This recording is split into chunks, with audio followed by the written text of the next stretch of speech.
Hello and welcome to a brand new year with Fiction Fans, a podcast where we read books and other words too. I'm Lily. And I'm Sarah, and although it is a brand new year, we're actually going to be talking about the old one. Yeah, but in part. It is a new year though. It is a new year. This was our year in review where we talk about some of our overall statistics and trends from 2024, and then we also give out superlatives for things like best trash villain or world where we would immediately die. I guess if it's a superlative, it has to be world Best? Where we are most likely to immediately die. World most likely to immediately kill us. There we go. Yes. Yeah, it's a good concept. We're working out some of the marketing parts. Some of the actual awards themselves don't fit technically into the linguistic, format, but the concept's there. All right, well, other than the Fiction Fans podcast, which you're listening to right now, I think the most exciting thing about 2024, which, we're supposed to start with our intro questions, aren't we? We are supposed to start with the intro questions. This is a different episode, but not that different. What is something good that happened this year?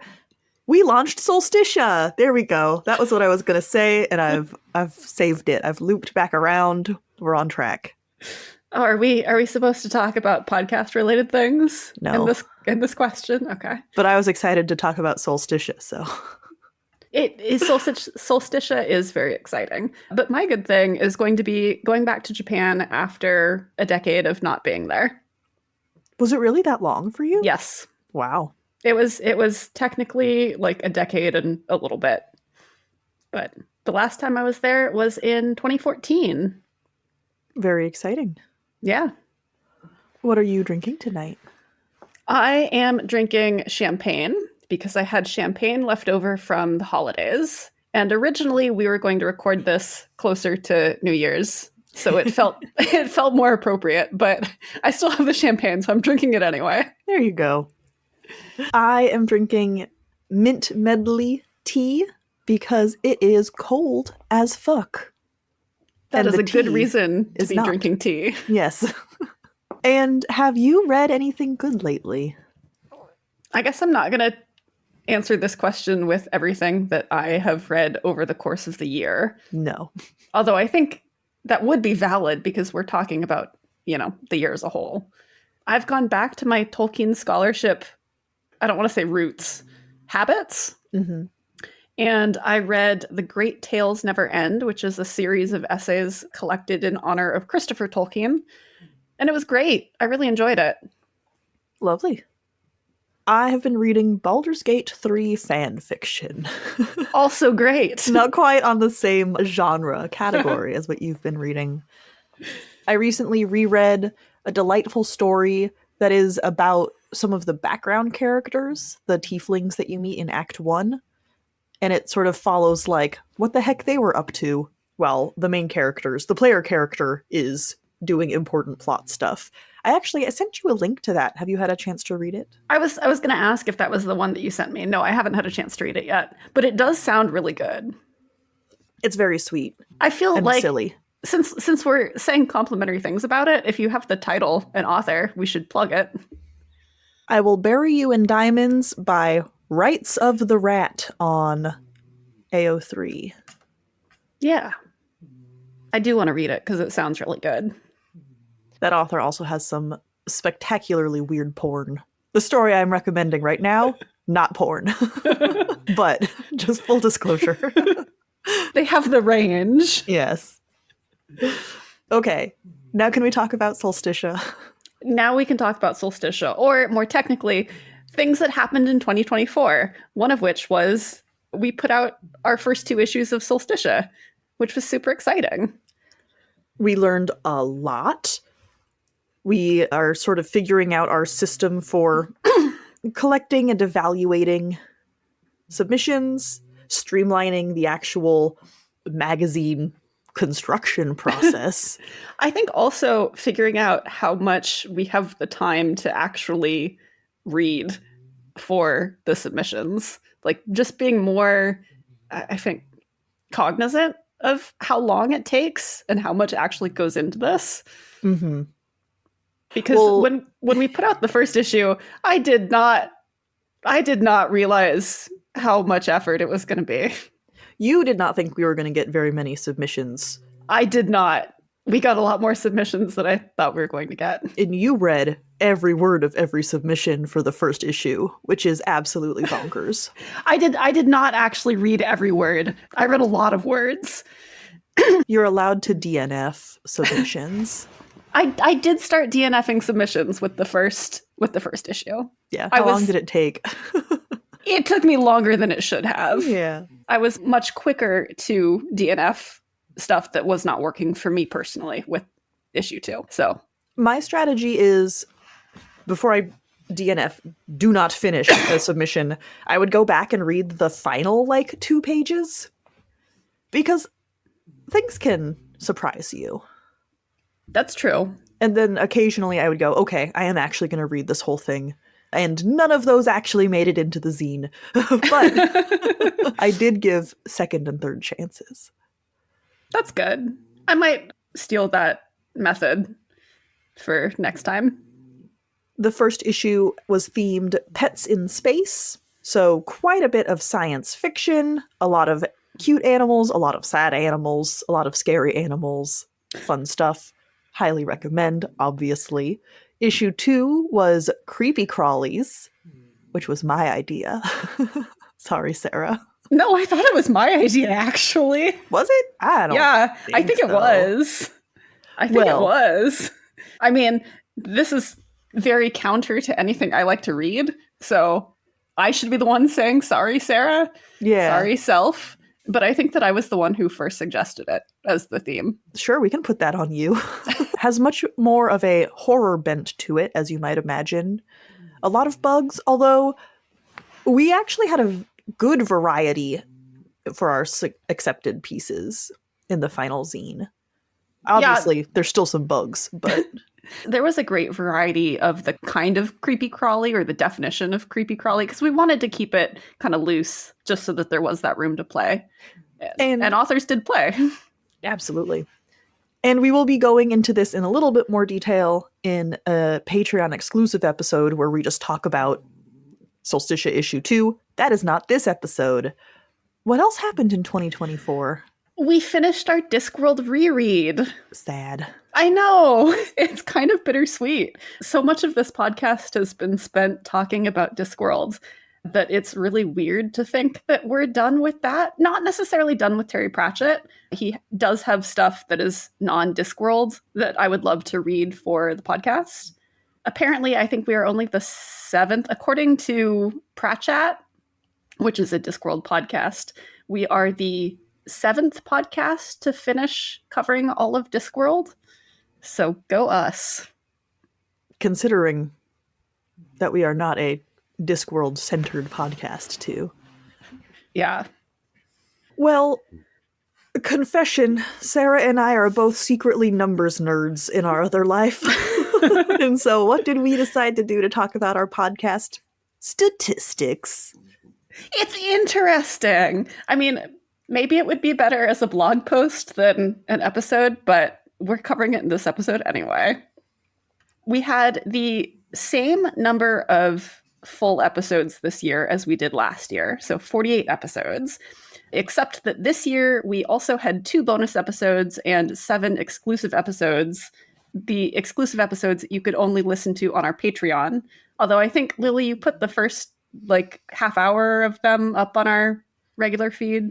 Something. Not for all of them. If the exclusive episode was at least an hour, I would put the first 20 or so minutes as a teaser in our regular feed. So if you put more than that, it's not really exclusive anymore. True.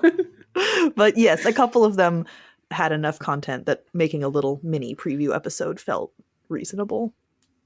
We covered 47 books this year versus 45 last year. So one of our episodes this year was not specifically book related. It was about translations. We interviewed a translator. And last year, We had a couple of other like non-book specific episodes. I think we talked about manga, we talked about publishing, we talked about something else that I don't remember. And we did this year as well, but those were more in the bonus episodes rather than full episodes, I think. Exclusive episodes, you mean? The TBR Con was a bonus, I thought. Oh, the TBR Con was a bonus, but our other bonus episode was talking about Adrian Gibson's book, Mushroom Blues. Yes. Well, our 7 exclusive episodes were released on Patreon, where in this last year, we released 69 posts. That's a good number for our Patreon. I'm very proud of this. Purely unintentional, but I'll take it. 38 of those posts were rounds of Shoot, Screw, or Marry, where we play the game Shoot, Screw, or Marry with characters from the books we have recently discussed for the podcast. My favorite title for episodes, because I do terrible puns for all of them, was our most recent Fourth Wang. It is. That is a good title. That one's a masterpiece. Some of them are a little like, I don't know. More of a stretch. But, well, not a stretch. These dark bodies from these dark bodies instead of from these dark abodes, that's good, but it's not as delightful. That's true. We also had some just like off-topic conversations. We have a couple of Sarah explains book drama to Lily. Oh, I forgot we had done those. At least one, yeah. Yeah. 2? A couple. Overall, we published 1,380 minutes of Patreon-exclusive content, which is roughly 23 hours. It's a lot of Patreon-exclusive content. Mm-hmm. In terms of genre for what we read, we've already talked about the non-book specific episodes. We read 23 fantasy books, so that's about 49%, which is less than 2023, where we read about 69%. Now, the astute listener is going to notice that these percentages don't actually add up to 100 because they're rounded. And I was not being super strict about things, but it's, just a rough estimate. We read the same number of sci-fi novels this year as compared to last year, which was 6. We read more horror, 6 versus 4, and also more other. So that includes every other genre that is not fantasy, sci-fi, or horror. I think in this case, it's like urban fantasy and cozy crime, and we had a nonfiction book. And Seidel Creek, whatever the heck you call that. Yeah, like literary. Yeah. Yeah. Just fiction. Just fiction. We burned through Discworld. We did. We read 13 Discworld novels this year versus 9 last year, which I think was about what we read in 2022 as well, 9. So we definitely had an increase in Discworld, but that was because I really wanted to end the year on The Shepherd's Crown because it felt like such a good, final book for the year. Absolutely, yeah. And in order to do that, we had to read a lot of Discworld. It was fun, too. I think this was the year where they were the most new to me books, because I had not actually read Discworld in its entirety before. So, yeah, all of the Tiffany Aching books we read this year were new to me. It was good. None of them were new to me, but I think they were probably the books that I had reread the least. Because as we do get farther into the series, I have reread them less. I completely skipped around at random. So Going Postal is one that I was most familiar with, which we finally got to. Going Postal I've read a lot, but originally I was reading them in chronological order. Now, I'm looking at our next category, which is series versus standalone. And it kind of seems like you did not include Discworld in these numbers. No, I did not include Discworld in these numbers because that would just screw all of our numbers, I think. We also don't count Terry Pratchett in our author compositions, or at least we haven't in the past. We count him once. Okay. We don't count him all 13 times. Okay. But he does get counted once. But yeah, so for series versus standalone, this is not something that we tracked last year, but given that I want 2025 to be our year of finishing series, I thought it was interesting to think about. Finishing series. This was not how it was pitched to me. Well, okay, you're right. It's year of the sequels, All right. which is not the same thing as finishing series, but I hope that for like some trilogies we can finish them. Is that how you're sneaking Wheel of Time into here? Like, Wheel of Time well, Lily, we said we were going to finish our series this year, so... We haven't even read the first one. No, I know. But I've said I'm willing to read the first one. Oh, actually, we should put that on the calendar for March when the new season comes out. Things to think about. Yeah. Yes. But no, I will not make you read 14 Wheel of Time novels or 15 Wheel of Time novels, however many there are, in this one year. Don't worry. I wouldn't do that to you. You log on to record the podcast and it's just my cat sitting here meowing into the microphone. I'm off doing anything else. Sif and Bard would be great co-hosts. That's true. But don't worry, you don't have to assign them to host in your stead. Anyway, so in 2024, we read 10 what I'm calling series starters. So these are the book ones in something that has a book two. We read 4 series continuations, 14 standalones, and then 5 books that are collections. Is that where you put Clive Barker, Books of Blood, volumes 1 through 3? Yes.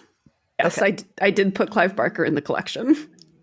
Technically, it's a starter and a continuation and a collection all at once, but... True. I think spiritually it fits in the collections category. I agree. Because the concept is starter and continuation, maybe, but I think the meaning is collection. Mm-hmm. We read 5 debut novels this year. That is an author's first book versus 8 last year. Now, these numbers confuse me, because as we have previously stated, we read several more Discworld books this year than last year, and yet somehow managed to have more unique authors than we have before. That is because last year we did a lot of repeat authors within the same year, not just Terry Pratchett. And we did that less this year, which is why we read 37 unique authors this year versus 34 last year. Of those 37 authors, 51% were female, 41% were male. We had 1 non-binary author, or a book by 1 non-binary author. And then 10 of those, or 27%, were by non-white authors. I was looking at these numbers and completely forgot our formatting for this. And I was trying to figure out how we had 51% female authors with 19 authors and 53% male authors with 18 authors. And then I realized that that was the previous year and not another option. Yes, so last year we read 53% female authors. But one fewer author. So I'm going to yes. say, despite the percentage decreasing, still an overall improvement. I mean, I don't know if I would say improvement, but at least like the same. Yeah. I think we still did good. I am not going to figure out the math for why more authors is not a decrease. I think we can just accept that that is true. And then in terms of like publisher composition, again, most of the books that we read this year, as with last year, were published by the Big Five, Trad Publishing. So that's, for this year, it's 57% or 27 books. We read 14 books by indie or small press publishers. That's about 30%. And 8 books by self-pub authors, or 17%. So the indie and small press switched spots a little bit from last year. Last year, we read more self-pub and less small press. And that was the opposite this year. This section does look like it is skewed by Discworld to me. That might be skewed by Discworld, yeah. Just doing some math. Yeah, I think it is. I don't think that my publisher data includes Publisher's got to be by book. Accounts. Yeah, right? I don't think that accounts for Discworld. I mean, this is a really informal spreadsheet that I manually keep track of, so. Yes. But see, while you are a computer person and do real numbers, I am the person who goes, I know I just told you this number, but let me tell you why it means something else. I don't actually do real numbers. My counting all starts with 0. We had more recent publications this year. Yeah, so I don't keep track of when a book was published necessarily, but I do think it's interesting to look at whether a book was published in the last 2 years. So this year, for 2024, we read 23 books that had been published within the last 2 years versus 19 last year. And we certainly are not going to talk about how Pratchett was the author we read the most of, because we've done that quite a bit already. So who did we pick on? Who were our favorites this year? In terms of full episodes, the authors that we read the most, or author that we read the most, was Andrew Cartmel. We had him on for 2 episodes to talk about 2 of his books. We read 2 of Primi Mohammed's books, but they were both for the same episode. And then we read 2 books by Brian S. Glosmeyer, or 1 book and 1 short story. But the short story was an exclusive episode. So not actually like a main podcast feed episode. And then in the opposite situation as Primi Mohammed, we have Adrian and Gibson, for whom we read 1 book and released 2 episodes, or 1.5. One of them was a bonus episode. Yes. So for most guest appearances on the podcast, again, we have Andrew Cartmel, who came on for his 2 books.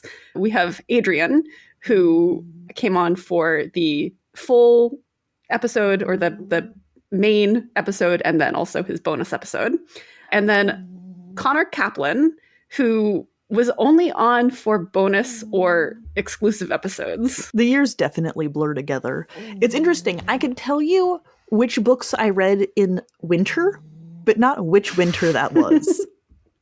Similarly, like we were talking about K.R.R. Lockhaven's series, for reasons you'll find out soon.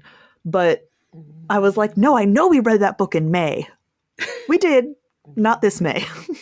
We did read it. It was not this May. We read a book by him in this May, but not the one I was thinking of. Yes. But now it's to the best portion of the episode where we bestow upon the books we read this year our superlatives. Award, there is a word for that, isn't there? There is a word for that.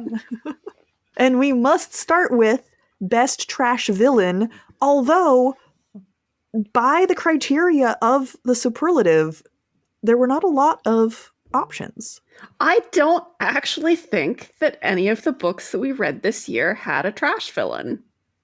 I mean, at least looking over the titles, I don't remember feeling like, oh, this has a standout trash villain to me. Most of our villains were just regular villains. The love interest in Fourth Wing is trash villain adjacent. He is trash villain adjacent. He's trash villain coded. I think he turns out too nice. No, but he's introduced like he could be a trash villain, and then he turns out to just be a good guy. Ugh. Yeah, he's almost a trash villain. If he had stayed an antagonist, he would have been a trash villain. But he turns into a love interest. Now, Hunter's Gambit by C.L. Purlow has some very excellent sexy vampire villains. Although I don't think any of them really are trash villains. They are excellent villains, but I don't think that they were trash villains. I mean, they're compelling and sexy in that vampire way, but there's not, and the romantic interests are complicated, but I think there's enough of a separation between the genuine villain and the various antagonists, that I don't think it really quite counts either. Yeah, I agree. I agree. So our next award goes to Best Supporting Character. I've forgotten his name. Gleebeck? Yeah, thank you. The goblin from Orgonomics, of course. Yes. Has to be. 100%. I think not our first delightful goblin character on the podcast, but I believe that conversation is where we decided to create a goblin era for ourselves. I think so. And he is also the reason why I suggested that we read this book. It was a reread for me. I'd read it before. And I was like, Lily, you're going to love this goblin. So we need to read it for the podcast. And I did. Yes. And, of course, we have to mention Morgan from Learn to Howl. The cousin! The cousin, yes. Morgan is awesome. I hope that she does get her own spin-off trilogy, as Jen Donahue has teased me with. Morgan's great. I love Morgan. But then she wouldn't be the supporting character. No, she'd get her own like best main character category. No. But then she couldn't win this award, so it's a good thing. Well, she could. She just wouldn't win it that year. Okay, sure. Or for that trilogy. Yeah. But we do have an award for, of course, Best Hero. Yes, which you have put down Tiffany Aching, and I think I agree with that. I really enjoy Tiffany Aching's growth over the series. I think that miniseries of Discworld is just excellent. And Tiffany Aching, despite starting off as like a 10-year-old, is not frustrating to read as an adult. And also, it's not best main character, right? It's best hero. Yes. And I think her adventures and struggles feel like a genuine hero. Yeah, I'd agree with that. Our next category is Best Book by a New to Us author. So this is an author that neither of us had previously read. And we have been waiting 365 days to talk about Even Though I Knew the End by C.L. Polk. Yes, we technically did read this in 2023, but the episode didn't come out until 2024. So we decided when we were doing our last year in review that it didn't qualify for anything, but that means that it qualifies for stuff this year. God damn it. So, yes. Absolutely best book by a New to Us author, Even Though I Knew the End. Best book by a not New to Us author, I'm going to, I think, bestow upon Bone Roots by Gabriella Houston. I would agree with that. I really enjoyed the Bone Roots. Great vibes, amazing characters, very scary. I tricked you into reading some scary books outside of Spooky Month this year. I don't know if it's so much you tricked me as Gabriella asked if we would read it. Yeah. And of course we're going to read it. I'm taking credit for that too. I'm taking credit for Solsticia. I'm taking credit for Bone Roots coming out not in Spooky Month. But it certainly would have fit in Spooky Month. And it's not a horror novel. It's just stressful. Oh, it's so stressful. It was so stressful, but also really good and worth the stress. And we did read, hold on, I know we have this note somewhere.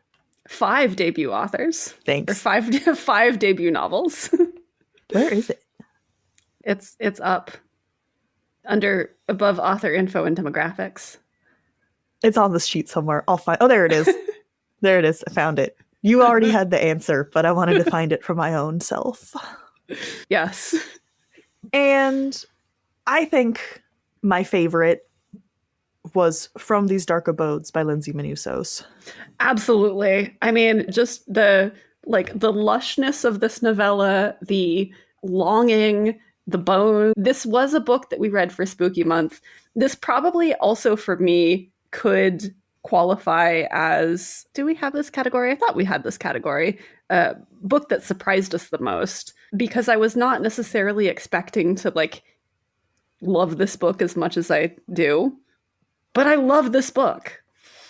It was so good. Like it hit all of my buttons.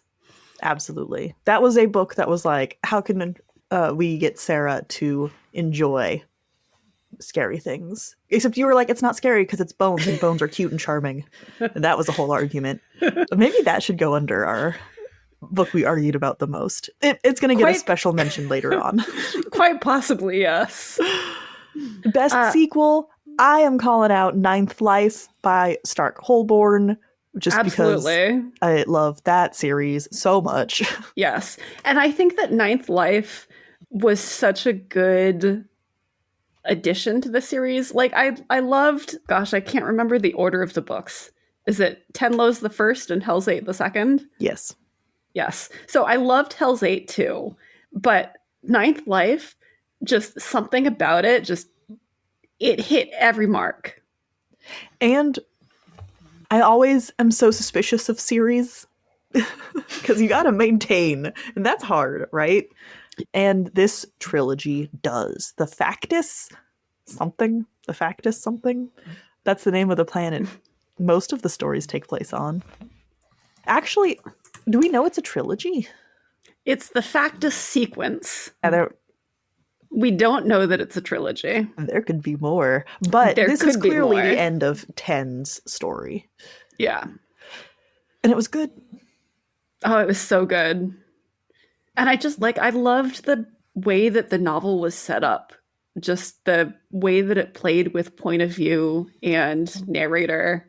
It was just chef's kiss. Mm-hmm. So for best reread, no one is going to be surprised by your answer. Well, I agree with yours as well, but I'm definitely going to say the Clive Barker Books of Blood horror short story collections I really liked, and I felt like our spooky month, specifically designed to not give you too hard of a time, also did need some just like classic ooey gooey misery in there. So there was some ooey gooey misery there, that's for sure. Well, misery for you. Misery for me.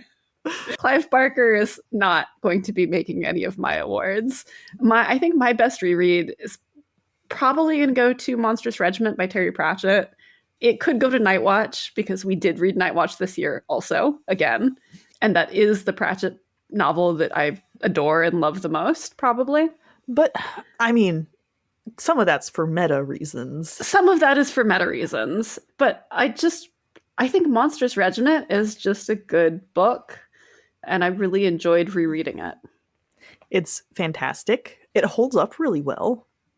Yeah. Now, which miniseries does it belong to? We can fight about that later. I don't think you and I are fighting about it so much as us versus Wikipedia. Yeah, that's still a fight. It is. Now, this next one, I don't know if you have an answer for it because you don't tend to do a lot of reading that's not for the podcast. I don't. I mean, I do, but it's all fan fiction, so... That could still qualify as an answer if you had an answer. But best work we read not for the podcast, for me, that is a tie between Dreadful by Caitlin Rosakis and Long Live Evil by Sarah Reese Brennan, both of which I absolutely adored. They both are kind of humorous, kind of satire. They say a lot. They use the fantasy genre to say a lot about common or modern problems with society in a very thoughtful but funny way. The only thing I'm mad about with Long Live Evil is that I have to wait until September for the sequel. Yes, because series are the worst. It's only a duology. It's still a series. That is still a series.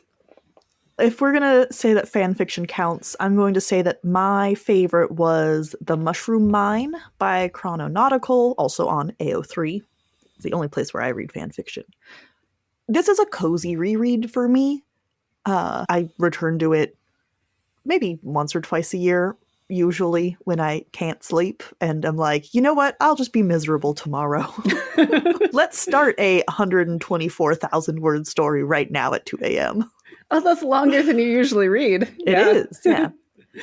It's The Hobbit. Not exactly a fix-it. It's kind of a fix-it. But what if everyone lives And also, Bilbo stays at Erebor, and eventually he and Thorin fall in love. It's pretty straightforward, but the way that it handles dwarven culture and that what if scenario, while very self-indulgent, feels more thoughtful than some other fan fiction. Now, best book we read for the podcast is a very vague category. It is a vague category, and I feel like it could go to a lot of books because we read a lot of really good books. But I think Redemption of Morgan Bright was a standout. Redemption of Morgan Bright by Chris Panettiere, I should say, was a standout and definitely one of the best books we read for the podcast. Though it is a horror novel that you didn't make me read this outside of Spooky Month, but we did read it outside of Spooky Month. That's all on Chris. I think I deserve all of the credit every time you have to read a scary book, even if it was entirely someone else's doing. Yeah, I'm fine with that. I'm okay with that. Oh, this book was so good. It is indulgent in a way that I really love in my horror. It's just like, let's get in there. Let's feel these feelings while still being extremely thoughtful. And one of those books that really lingers with you after you finish reading it. Yeah, it's a book that you keep thinking about for sure. Constantly. Still. Yeah. It's been almost a year. And like, my God, Chris has the range because he's done horror, he's done hard sci-fi, he's done kind of, I don't know what you would call the phlebotomist.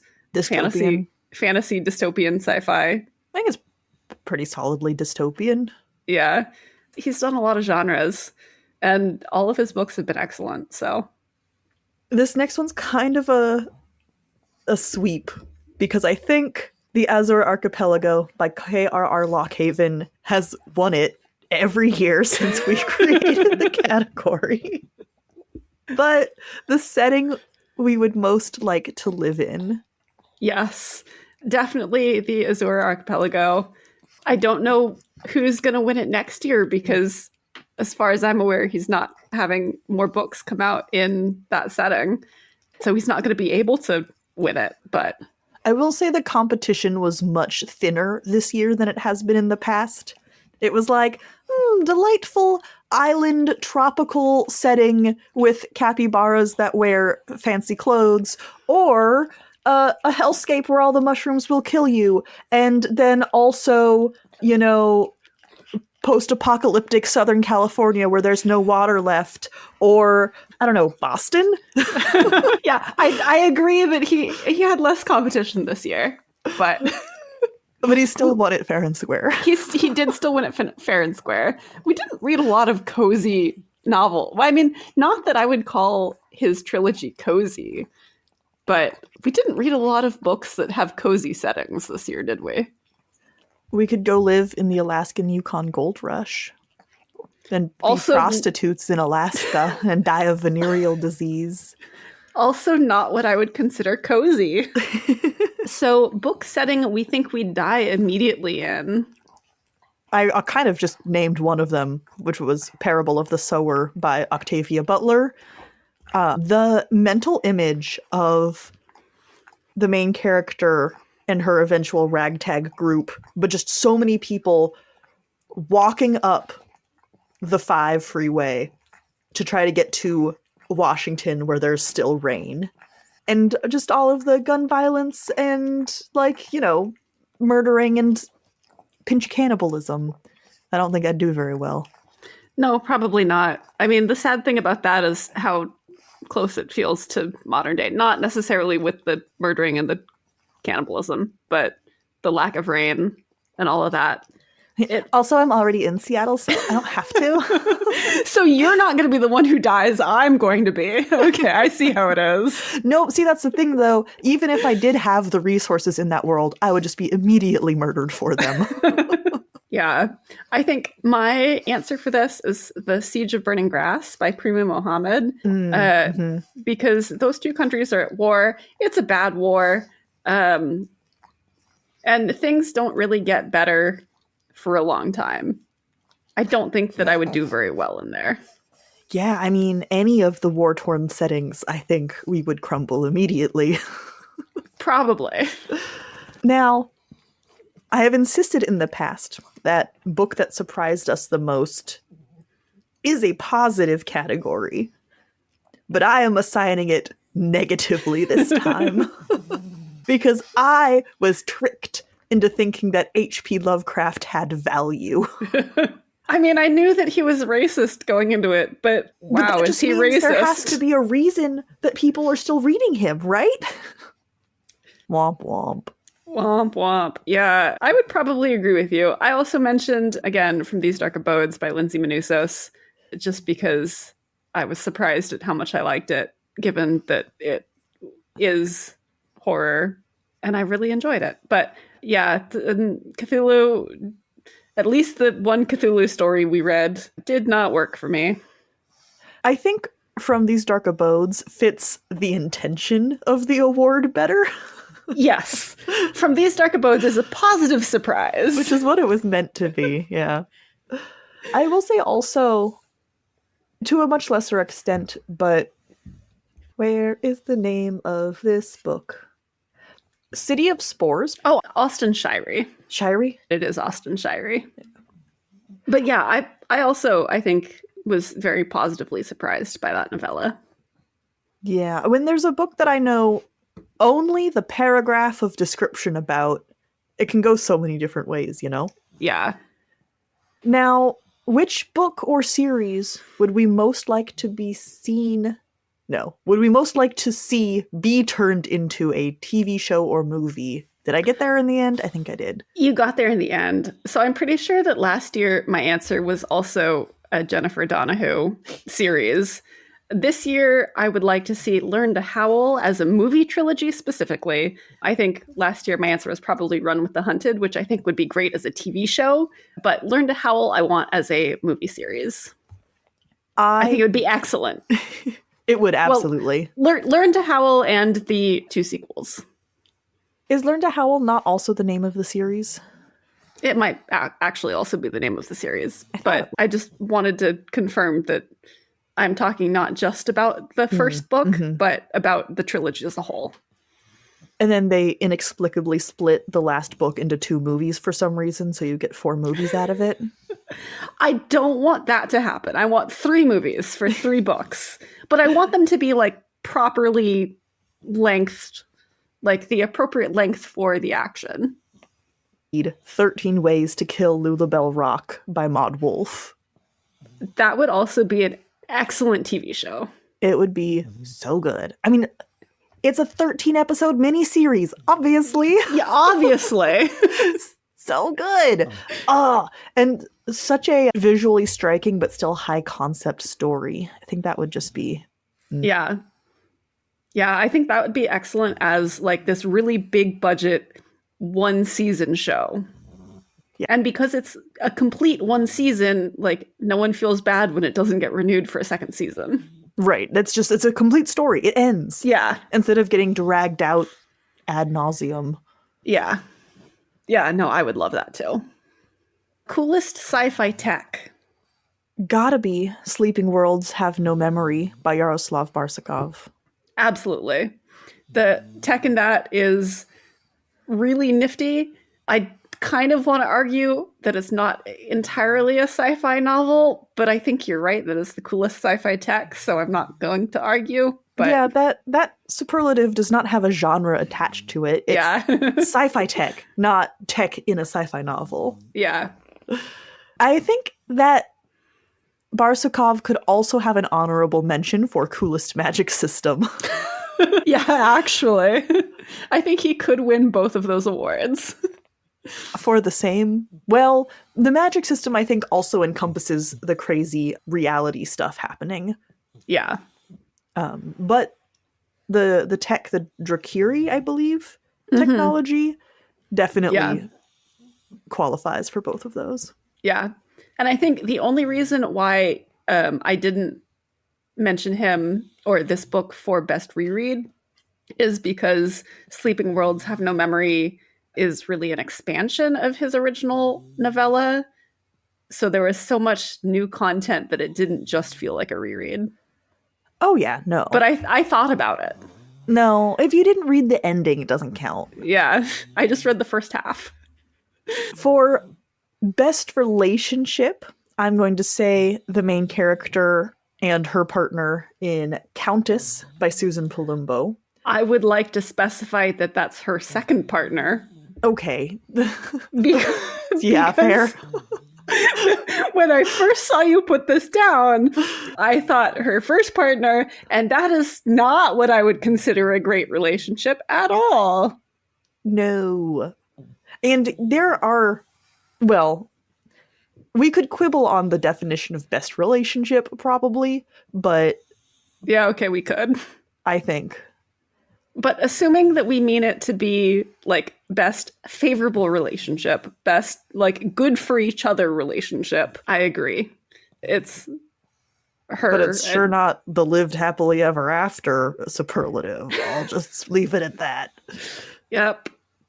Susan likes ripping my heart out. Book that we argued over the most. We had an honorable mention earlier, which I've already forgotten minutes ago. we had, and it was From These Dark Abodes by Lindsay Manousos. Ah, yes. Because you were saying that because it doesn't scare you, therefore it's not scary. And I was like, no, you just like bones. Yeah, we did have some arguments over that. Also a genre argument was Coup de Grace, the Firefly novel tie-in. Yes. By Una McCormick, not novelization, which is what I say and then am wrong. Yes, that is a novel tie-in or a tie-in novel. It is not a novelization of an episode that was shown on TV. And the argument there was, what the fuck is up with tie-in novels? You had a lot of difficulty with that concept. I think I don't get it still. Or, like, I could describe it, but I don't think I'd be happy about it. Yeah. So we did do some arguing over just the concept of tie-in novels. But we didn't, I think, crucially, I want to distinguish for this award that we did not argue over the book itself. No, the book was good. I have some fundamental issues with the concept. We just argued a lot in the episode, but none of it was about the book itself. And we're kind of ending this on a bummer. We should actually order these, maybe. We should. This is the randomest order. But our final award is Worst Mother of the Year. And that is going to The Escher Man by T.R. Napper. No question. She just drags, I mean, I guess she's trying to take her children out of an unsafe situation, but not really. She feels more focused on her husband or partner than she does on her children, and it leads to some bad situations. Nothing happens to the kids, but I still think that she could have been a better mom. Yeah. On a basic, like, survival level.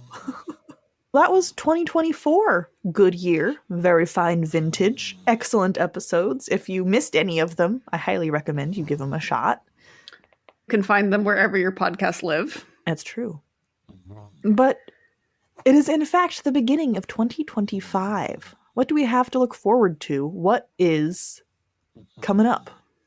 So, for things that we have to look forward to, it's our year of sequels, kind of, where hopefully we read lots of sequels to some of the series that we've started in previous years.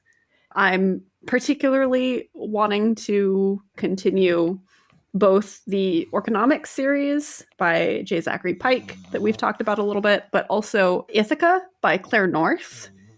I would really love to read book 2, which I think is House of Odysseus, and maybe even book 3. Ooh, getting wild. Yeah. I'm also looking forward to this being our Goblin era year, so hopefully we have lots of Goblin episodes, because I like goblins. Yes. We're a pro-Goblin podcast. This is a pro-Goblin podcast. On the subject of sequels, I would love to hear from our listeners what kind of conversation they'd be interested in. I feel like sequels are hard to cover because you're filtering out almost anyone who is not familiar with the first book, right? So, having our spoiler free conversation, we've talked a little bit about maybe creating a second layer. Like, start with a truly no spoiler conversation. That'll probably be pretty short. And then going into our gonna spoil the first book, but not spoiling the book we're talking about here. And then the fully spoiler conversation at the end. But I do think when you're talking about a follow up work, it does change the sort of angle that you approach it from. Yeah, I think it's a hard line to like walk, and I think that's probably why we haven't done a lot of sequels to date. I mean, we've done some. Yeah. There's also just the fact that you're not a huge fan of series in general. And that has an effect too, but I think we haven't really figured out how best to cover sequels in a way that is interesting for us as we're discussing, but also like inviting to listeners who haven't read books 1 or, you know, however many in the series that we're covering. Yeah. It's going to be a challenge. I'm up for it. I'm excited. I'm also excited to read some of these. I know I am hard on sequels, but I think justifiably so. If you're asking me to invest that much of my life into a story, you got to make it worth it. I think you're a little harder than is really justifiable, but it's probably somewhere in between my opinion on sequels and your opinion on sequels or series. That's probably true for everything we disagree on. Probably. Now, what are our goals for our episodes coming up? Goals. So I would really like to read more books by non-white authors. We can do better than 25%. Granted, we did better than 2023, where 18% of the authors that we read were not white. So, like, we are improving, but that's still something that I would like to see us get better at. And I know that's on me because I am the one who puts out the calendar, like puts together the calendar. But it's going to be easier now that we have a hell of a lot of Discworld spots that we can fill with not Terry Pratchett. We have 13 books that are no longer being taken up, or 13 spots that are no longer taken by Pratchett. So yeah, we do have more spots. I would also like to see us read more sci-fi because you like to read sci-fi and have expressed an interest in reading more sci-fi. We were doing well at increasing the amount of sci-fi, and then we kind of like backslid last year. So I actually disagree with that one. I feel like this year we hit, what was it?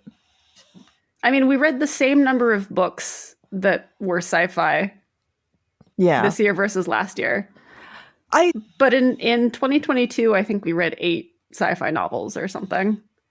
So here's the thing. I think 50% fantasy is the right amount of fantasy. Because we do both love fantasy. We do. And I do enjoy sci-fi. But there are other genres out there.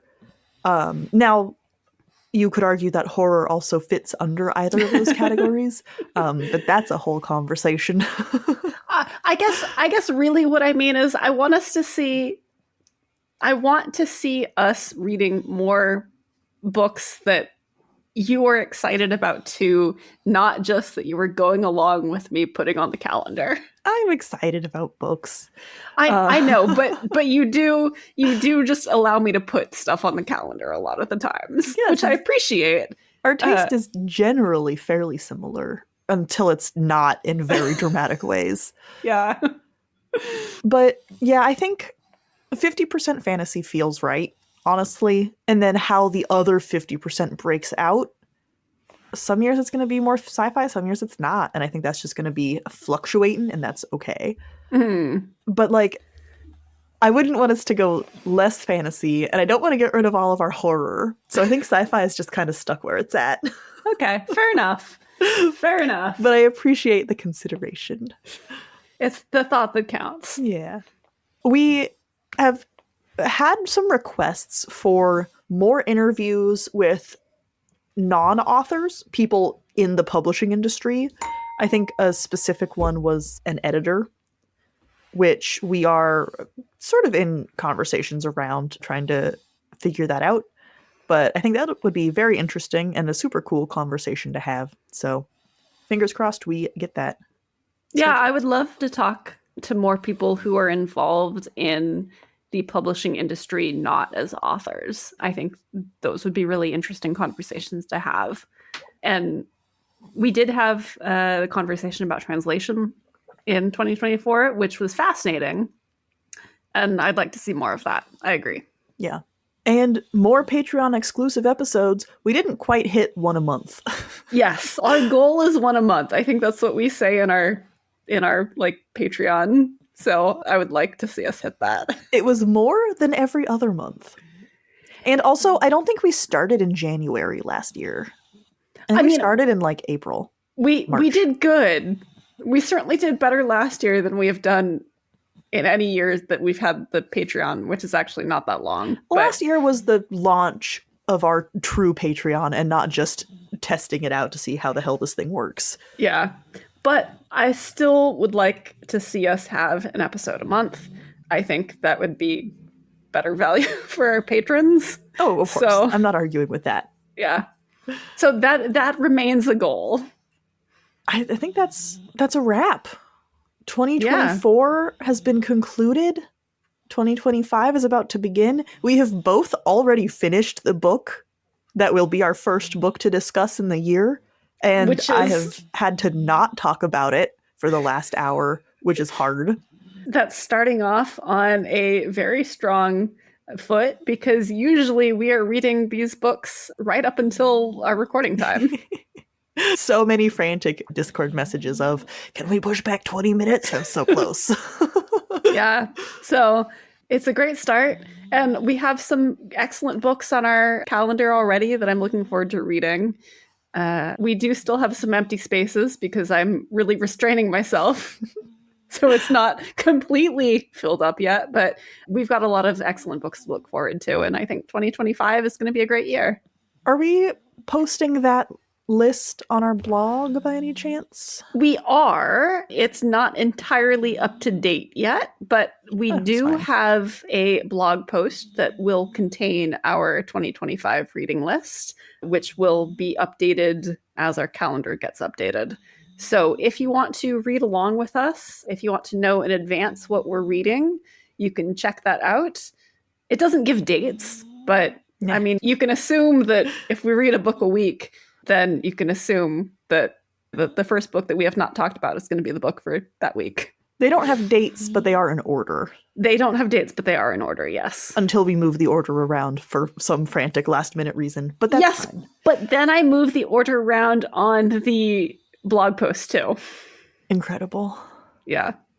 I mean, I don't necessarily move it around in time, but I do move it around eventually. And if you want some input over which books we read, we do have several slots held for patron choice, which is decided by a poll. And our very first patron choice book of this year has just been decided, actually. The poll just ended. What will we be reading for our patron's choice? For the category, Living Our Best Goblin Life, the winner is... No, don't edit the post. Show me the results. I'm very good at Patreon. The problem is, we've posted so much. I had to scroll so far back. The winner is The Goblin Emperor by Catherine Addison. Which I'm excited to read, but I am also sad that none of the other options won because I was excited to read those too. I know. We might have to sneak some of these in. Oh, we're definitely going to have to sneak some of them in. Like Dreadful by Caitlin Rizakos was on there. Echoes of the Imperium by Nicholas Atwater and Olivia Atwater was on there. I really want to read that. Yeah. There might be a second Goblin era Patreon poll. Well, we haven't left the era yet, so. We have not left the era. With that, thank you so much for listening to this episode and this year of Fiction Fans. Come disagree with us. We're on Blue Sky and Instagram and TikTok at FictionFansPod. You can also email us at fictionfanspod@gmail.com. If you enjoyed the episode, please rate and review on Spotify and Apple Podcasts, leave a comment on YouTube, and follow us wherever your podcasts live. Thanks again for listening, and may your villains always be defeated. Bye. Bye.